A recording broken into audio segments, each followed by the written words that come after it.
Is July the 6th, 2025. Get ready to go out to East Fork Lake, Cincinnati, Ohio. It's about 82 degrees already, man. It's roasting. It'll be a hot ass day. Trying to get all the stuff together. I thought I'd spare you the misery of me unhooking the power and bringing up the levelers and all that type of stuff. And I'm going to show you a basic walkthrough of what we got to do. We walk around the camper, check all of our hatches. As you can see, I left the power connector open, close that up, shower locked up, bathroom sink good, refrigerator good, slide out storage good. That's where I keep all my water supplies, hoses, good. Get all that stuff here in a minute. That's our battery box and storage, as you can see. Two glass mat batteries, two 30-pound propane tanks. Electric, good. Cabin door 1, good. Secured. Door number 2, secured. Steps are up. Just gonna have to pull the blocks and then get her hooked up, so we'll get on that next.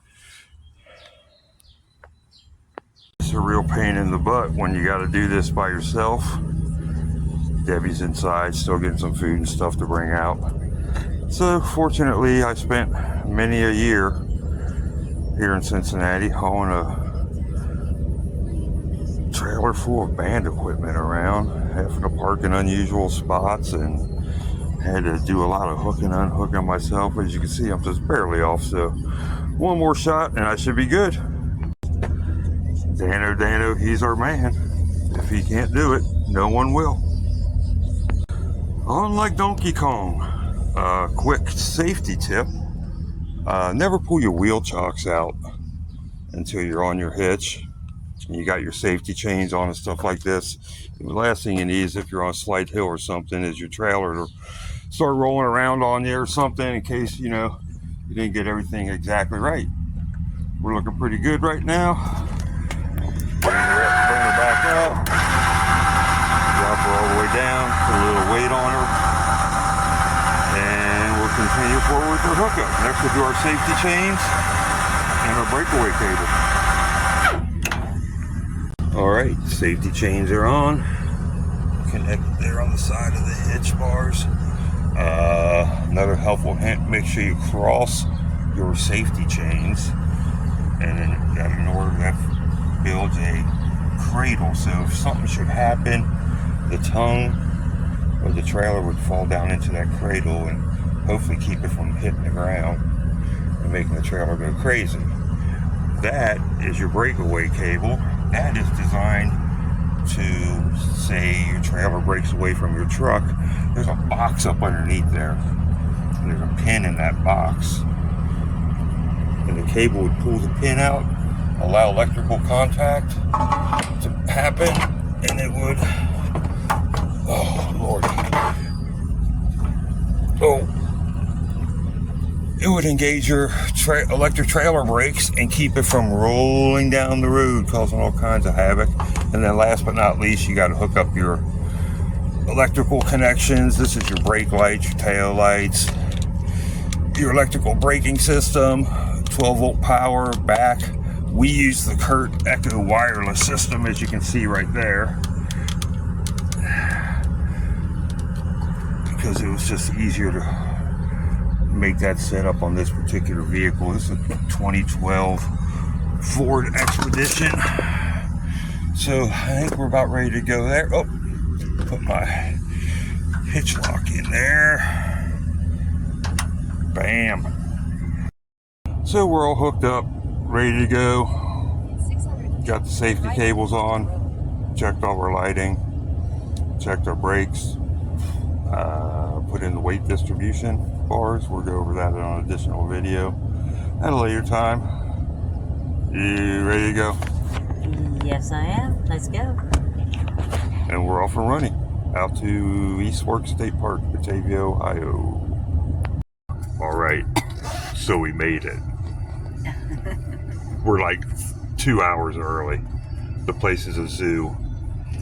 Every campsite was open or filled last night. So we're parked in the parking lot up by the check-in site. Hold on for a second. You can see all these people are waiting to dump their black tanks, because I'm sure they're all filled from the weekend of drinking beer and whooping it up and stuff. There's people here. everywhere. What? It's around it. Yeah, they're in the poop line. We're not in the poop line. Not yet. We're in the wait line. So the girl at the check-in site says, it was pretty packed, so I don't want you guys going back in there. So we're going to hang out here. We're going to run in and check out the camp store. As you can see, there's just people everywhere. And we'll get back with you in just a minute. They got kayaks. When all else fails, hit a trail. They told us it was going to be at least an hour before we can get back in there. So we figure we'll hit this trail, kill some time, and get out of the sun. Yep. Coming out of the Whippoorwill Trail. Didn't see any whippoorwill. Didn't hear any whippoorwill. As my buddy Snap used to always say, you know why they call them whippoorwill? No, Snap, why? Because you whip a rock at them when they're making all that noise. And they will stop making all that noise.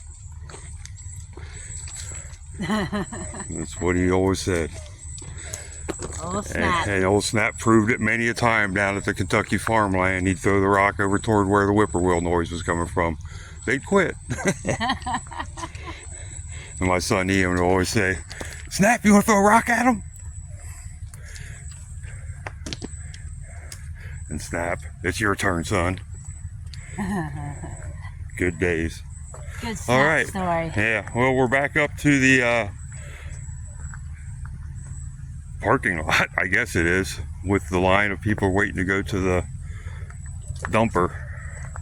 And I think we're going to check out the putt-putt golf, which happens to be one of my specialties, you know, being the 3 consecutive year Mount Healthy putt-putt champion. I might have to check out the putt-putt golf course up here while we're here this week. Let's check her out.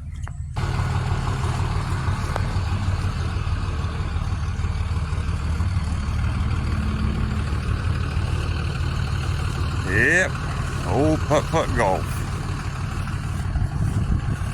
Looks like a 9-hole setup. Looks like they got them a pickleball court over there. Sporting equipment available at camp store. You get, let me say something. What? You get to shoot out of the cannon. Oh yeah, they do have a cannon. Yeah. That would have been great for 4th of July. And you got your Yeah. proverbial windmill. You got to have that putt-putt golf. Up. And what's that there in the back? Yeah, Bigfoot. Bigfoot. Can't have putt-putt golf without Bigfoot either. So yeah, we'll probably have to come up here and try this out once we get going. In the shade. Yeah. When the sun goes Probably, down. yeah, when it gets a little nicer. So it looks like they're rolling them through to get their tanks dumped. It looks like you have to go out here and then turn down that road over there. Over there. And we're going to head over that way and see what's going on. Nice and shady back here. You can probably see the guy over there. He's directing them back there to the dump station. I guess it's down that little road. There's about, I don't know, probably a couple 30 of them lined up there in the parking lot where we're parked to come in and dump. Again, they said every site they had, 416 of them were filled this weekend for the 4th of July holiday. And of course we're in number 416, so it's going to be a little while before we get back there. Eventually, we'll get there. Yeah, eventually. And there's some more workers trying to get traffic directed out and stuff. So I think next time we see you, we'll probably be backing into our site. See ya.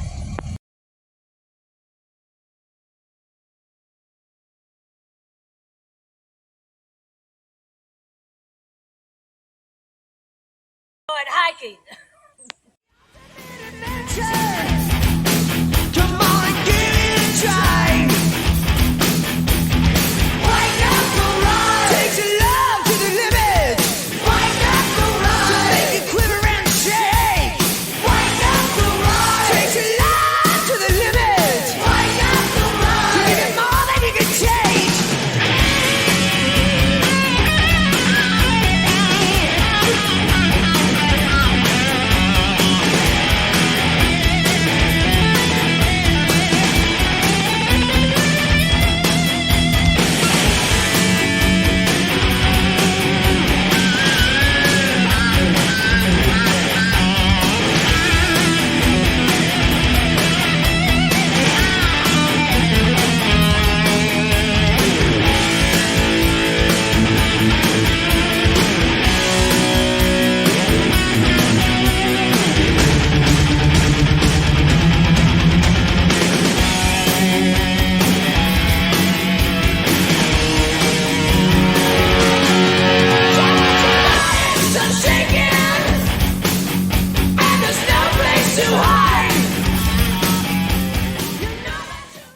Alrighty, so that, my friends, is the Fern Hill Trail in East Fork State Park. We were discussing it on the scale of trail ease, probably about a 6, not too difficult. Change elevation a little bit here and there. Coolness on the trail, probably more about a 5 or 6 too. You follow some ravines and some gullies and stuff like that, walk along some creek bed, but up inside there, and I think you'll see a picture of it, is what appears to be like an old growth poplar tree. It could be found up in Albright Grove, up there in the Great Smoky Mountains, where there's a whole stand of old growth trees. So I don't know what they use to classify it as old growth, but it's back in there, worth seeing. So Fern Hill Trail. And we did find some ferns in Fern Hill land. Rock on, people. So the Fern Hill Trail is a 1.3 mile loop trail, which are the best types of trails because you never have to see anything twice. You had a couple interesting things to see on it, like I mentioned earlier, or maybe later. It has a nice big fat poplar tree back there that looks like it could be sitting in an old growth forest. That's definitely worth seeing. I'm a tree guy myself. There's also some other trees back in there. They're probably about 150, 180 years old, about 2 foot wide. You walk some ridge lines overlooking creek beds and stuff like that, so that's kind of cool. Ease of hiking, I would again give it probably a 6. It's not the hardest hike in the world. It's not the easiest hike in the world. There's some elevation changes both up and down, so worth checking out. As far as things to see, probably a 5. Been on better trails, been on worse trails, but good way to get out and get some exercise if you're here at the East Fork campgrounds. So check it out. That's the Fern Hill Trail.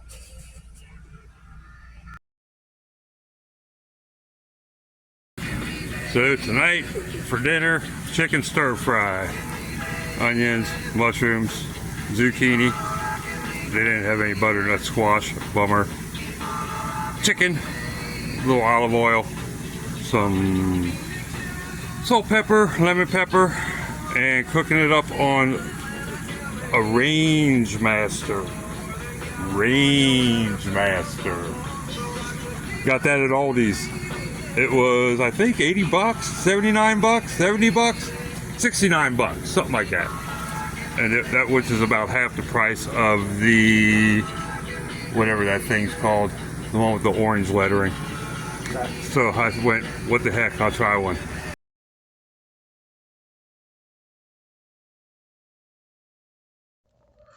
Our stay at East Fork State Park the week of July 6, 2025 was a great time. Despite excessive heat, pop-up rain, and even our own created havoc, we still had a blast fishing, hiking, our movie night, great food, and even a Yahtzee tournament.